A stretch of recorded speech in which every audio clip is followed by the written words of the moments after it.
Ciao, Carlo.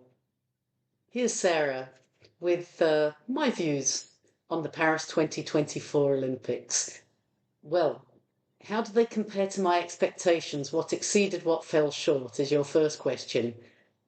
I believe that the Paris 2024 Games achieved something very special with people falling in love with the Olympics again. There's absolutely no question that the sport has been exceptional at each edition of the Games over, since time immemorial. But there hasn't been for a little while that je ne sais quoi spirit about the Olympics and such a vibrant enthusiasm from the home supporters and the visitors and really everybody who uh, you interact with since London 2012. I think that the Champions Part was a great success, celebrating the athlete. In some ways, a little bit similar to the evening medal ceremonies which take place at the Winter Games, where the athletes are recognised after the competitions, and more fans can attend that event than the competitions themselves potentially. But because the summer games are so much larger, there isn't time in the programme to organise individual evening ceremonies for every competition. So the Champions Park created this celebration of the athletes after their competitions in a more relaxed way and such a fantastic environment. And of course, in the summer, you've got longer evenings compared to the winter. The weather's nice, everybody's having fun, and there's, lots going on as well. I'd like to say that I don't think it's a coincidence that both Paris 2024 and London 2012 were run by Olympic champions who are then have subsequent significant experience across the Olympic movement and at major events. They understand that the fundamental element is to make sure that the athletes are taken care of, their requirements, their experiences, they're central to the planning and to the games themselves. During my short visit to Paris, the one thing that did surprise me a little bit was the limited Paris 2024 branding across the city outside of the competition venues and parts of the metro.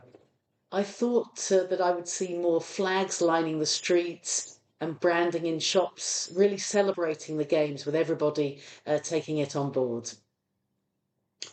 So then what was the most innovative thing that I saw in any of the venues, broadcast, digital, social?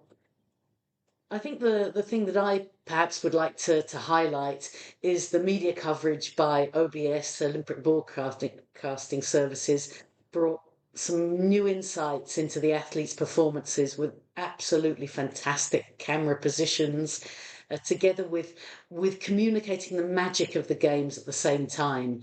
We had underwater images, there were drone perspectives of how a race was unfolding, high definition slow motion of acrobatic maneuvers was simply exceptional.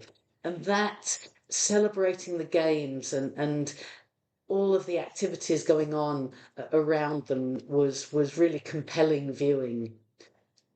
The graphics and the data about the competitions were really insightful and more specific to the different sports than we've seen before.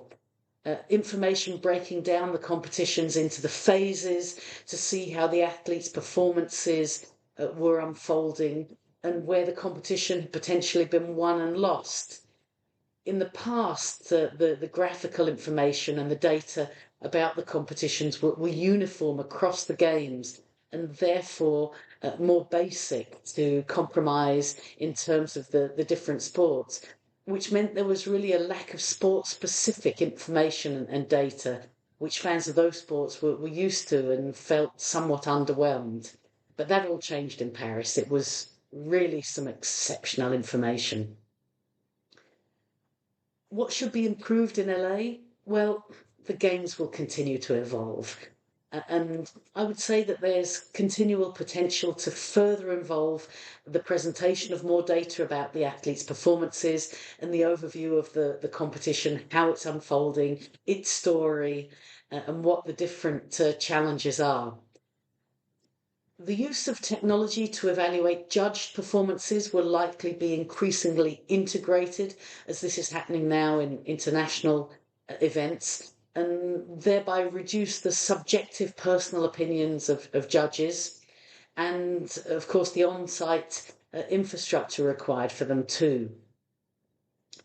Each of the games has focused very much on stamping its own national, local identity, and Paris did that absolutely beautifully, integrating iconic venues, most especially featuring the Olympic rings on the most famous landmark in the city, the Tour Eiffel, the Eiffel Tower.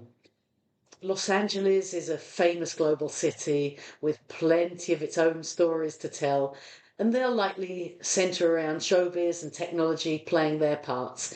And both are also fully complementary and fully part of the Olympic Games. So the Games come to Hollywood. Can't wait.